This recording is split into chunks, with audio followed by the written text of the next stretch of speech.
Welcome to Study Loop. In the problem 81, we want to calculate the molar mass of the unknown protein that is dissolved in some water. And we want to do that by using the phenomenon called osmosis and through measuring the osmotic pressure. So first things first, let's write down the osmotic pressure equation, which will help us. So P here, pi here is the osmotic pressure, M is the molarity, R is the universal gas constant, and T is the temperature. So now what I'm going to do is rewrite this equation in order to include the molar mass that we are trying to calculate. So we know that the molarity, which is the big M here, can be defined as amount of solute divided by the volume of solution. So we will just replace that. Amount of solute divided by V solution. And just gonna put our gas constant and temperature, leave it in the equation. We don't know the amount of the solute, but this whole equation can be rewritten using mass of our solute, because we know that the amount of solute equals to the mass of solute divided by molar mass. Again, we can replace it in this equation as follows: mass of solute now divided by molar mass solute and times the V solution that we had there before. And we keep the RT inside. Okay, so now that we have this P equals to mass of solute divided by molar mass and volume times RT, we can rewrite the whole equation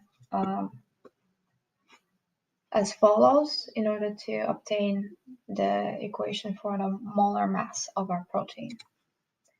So let's say the molar weight of protein is mW. It will equal to mass of our protein, mass, times universal gas constant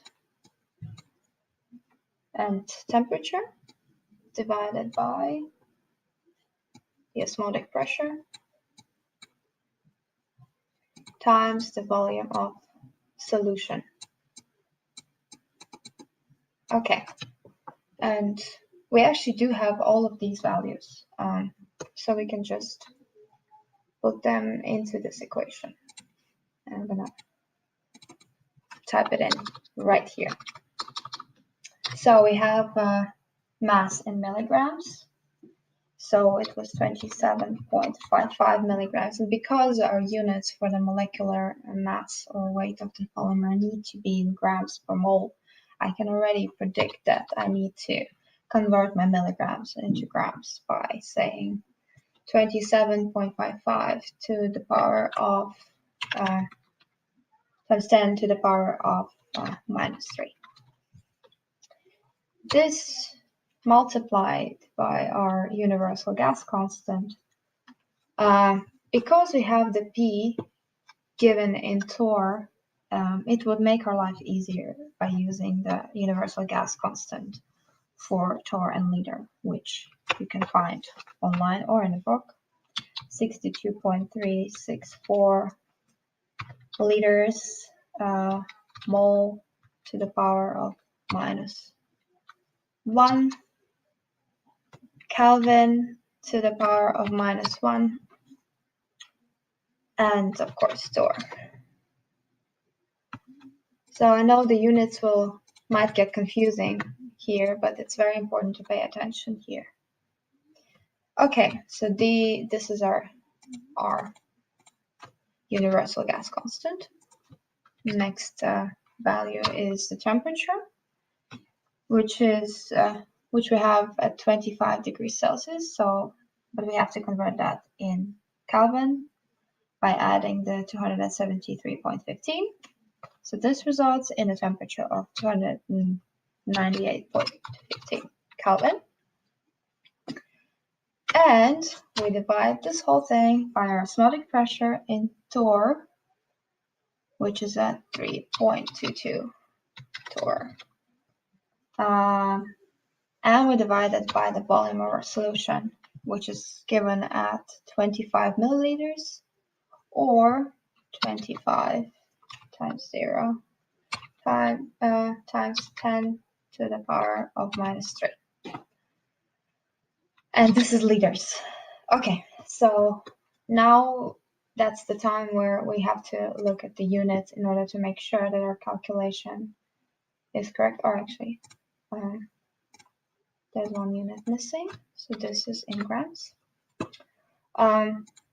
Now when we take a look at our units, we see that we have torr here up and down. We have liters here, we have Kelvin to the power of -1, and we have Kelvin. So the remaining units are mole to the power of -1 and grams, which is a good sign for us because we want to get molecular weight, which would be in grams per mole. So let me just shortly put it in my calculator, and actually what we get is 6.36 times 10 to the power of 3 grams per mole. And this is quite a realistic molecular weight for a big molecule such as proteins. So essentially what this problem teaches us is, by measuring the osmotic pressure, knowing the temperature and the molarity of our solution, we can determine the theoretical molecular weight of a protein, or any molecule for that matter.